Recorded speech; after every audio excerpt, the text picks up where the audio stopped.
నమస్కారం. ఘంటారావానికి స్వాగతం. ముందుగా ప్రధాన అంశాలు. ప్రభుత్వానికి వ్యక్తిగత ఇష్టాయిష్టాలు ఉండవన్న ముఖ్యమంత్రి. చట్టాన్ని అమలు చేయాల్సిన బాధ్యత తమపై ఉందన్న సీఎం.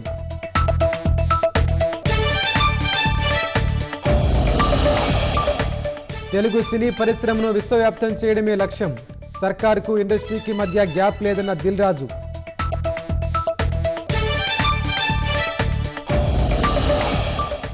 బీఆర్ఎస్ నేత ఎర్రోళ్ల శ్రీనివాస్ను అరెస్టు చేసిన పోలీసులు. విధులను అడ్డుకున్న వ్యవహారంలో కేసు నమోదు.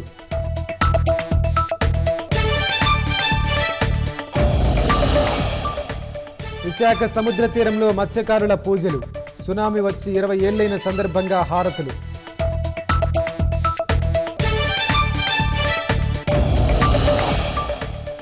ఉగ్రవాద వ్యతిరేక ఆపరేషన్ నిర్వహించిన ఇజ్రాయెల్. 8 మంది మరణించినట్లు పాలస్తీనా ఆరోగ్య శాఖ వెల్లడి.